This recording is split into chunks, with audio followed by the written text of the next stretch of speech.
There's a moment in every conversation that reveals more than words ever could.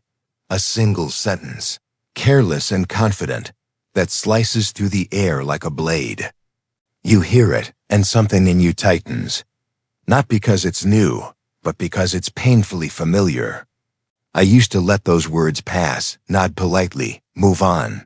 But the more I studied human behavior and myself, the more I realized these moments weren't random.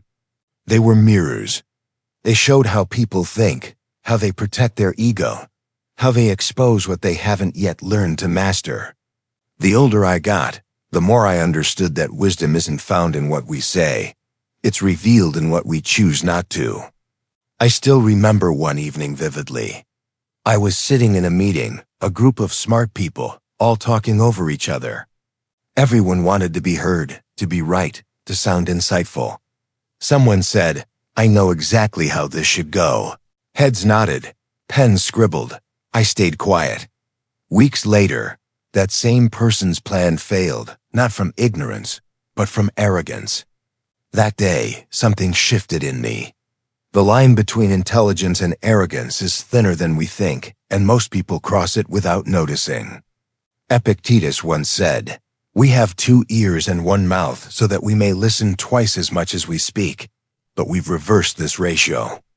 We've turned speaking into a sport, measured by confidence, not clarity. We speak to win, not to understand. But silence isn't weakness. It's power, the space where wisdom gathers before it chooses to emerge. Foolishness rarely hides behind ignorance. It hides behind words. Behind the "I already know," the "that's just who I am," the "I'm just being honest." These phrases sound harmless, but they reveal something deeper. A mind unwilling to evolve, a heart afraid to be questioned. I use them too, we all have. I once said, "That's just how I am," after losing my temper at someone who didn't deserve it. It felt small, a defense. But inside, something hardened, like a door closing on the chance to be better. Every careless phrase we speak is a negotiation with growth. Either we pay the price of humility and evolve, or we pay the price of pride and stay the same. The Stoics taught that speech is a moral act. Every word carries weight, not just in sound, but in consequence. Seneca warned, "The tongue is a wild beast. If you fail to tame it, it will devour you." Friendships end over words that could have been left unsaid. Opportunities vanish from sentences said too soon. The world rarely punishes silence, but it never forgets reckless speech. Most of what we call communication is actually self-protection. We speak not to reveal truth, but to defend our image. We say, "I know everything," because uncertainty terrifies us. "I'm just being honest," because it's easier to hurt than to be vulnerable. We say, "It's not my fault," because responsibility feels like blame. But each phrase pulls us further from who we truly are. Marcus Aurelius, who could command legions, wrote, "If it is not right, do not do it. If it is not true, do not say it." Restraint is not silence, it's strength. The power to pause, to think, to align your words with your values. When you live that way, conversations stop being competitions. They become mirrors for self-awareness. Today, we'll explore those mirrors, the 7 phrases we speak without thinking, each one revealing the part of ourselves we haven't yet mastered. You'll recognize them. You've heard them. You've said them. But what matters isn't judgment, it's recognition. Because awareness is the first step toward wisdom. Learning to listen to your own words is the beginning of self-knowledge. This isn't a lecture, it's a reflection. One you'll feel in the quiet moments after the video ends. Because this isn't just about how you speak to others. It's about how you speak to yourself. How you justify, defend, and protect.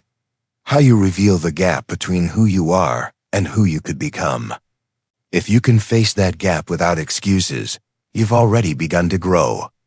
Before we begin, do one small thing, hit that subscribe button. Not for me, but for you. Every week we uncover another layer of Stoic practice, not as dusty philosophy, but as a living art, for people who want to think more clearly, speak more wisely, and live more freely. There was a time when I thought knowledge was armor. I believed if I collected enough information, no one could question me. But I was wrong. Certainty isn't strength, it's a cage disguised as confidence. I met someone who reminded me of who I used to be, confident, dismissive, and certain he already knew everything. Epictetus said, "It is impossible to learn what one thinks they already know. To know everything is to stop paying attention, and when you stop paying attention, wisdom slips through your fingers." Marcus Aurelius ruled an empire, yet questioned his own thoughts nightly. The wiser you become, the less you assume.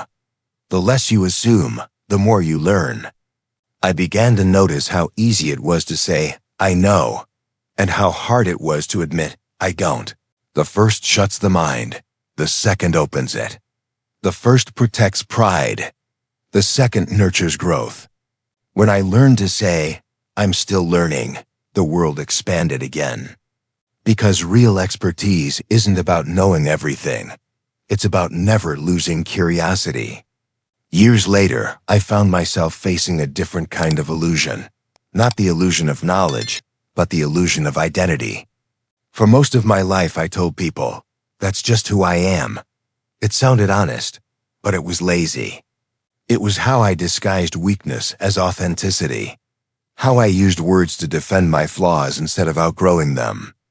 I believed change was betrayal, that if I evolved, I'd be untrue to myself. What I didn't realize was that staying the same was the real betrayal. Stoicism shattered that illusion. Marcus Aurelius wrote, "The mind adapts and converts to its own purposes the obstacle to our acting." He didn't just mean the world's obstacles. He meant the ones within us.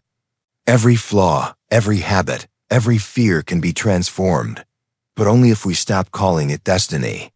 When I stopped saying, "That's who I am," and started saying, "That's what I've practiced," everything changed. Behavior isn't born, it's built. And if it's built, it can be rebuilt. Change doesn't demand that you become someone new. It asks that you stop defending who you no longer need to be. The moment I replaced excuses with responsibility, growth stopped being a threat and became a choice. But even with awareness, I still failed in quieter ways, not through arrogance or excuses, but through something that looked like virtue. Honesty. I used to believe that telling the truth was the highest form of courage. I said what I thought, however harsh, and called it integrity. "I'm just being honest," I'd say, as if honesty excused cruelty. It took years to learn that truth without compassion is just ego disguised as principle. Seneca wrote, "A sword never kills anybody. It is a tool in the killer's hand. Words are the same. The truth can heal or humiliate. It depends on who wields it." I once told a friend that his work wasn't good enough. I thought I was helping him grow. What I really wanted was to feel superior. That night, I realized I had mistaken bluntness for bravery.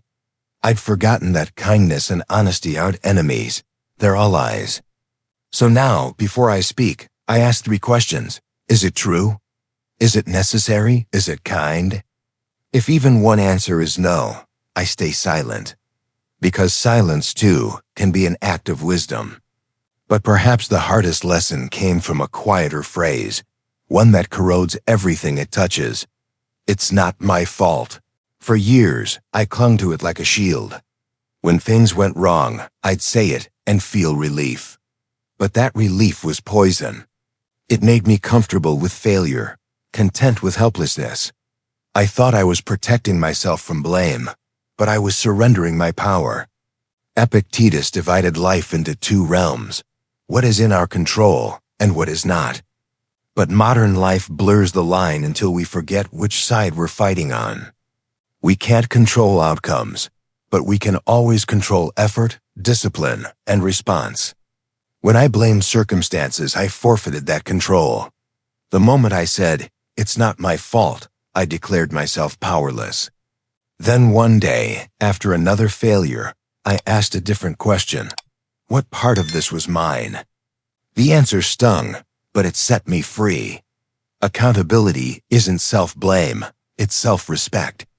It's the courage to look at a mess and say, I had a hand in this, and that means I can change it. The Stoics didn't teach detachment from responsibility. They taught mastery through it.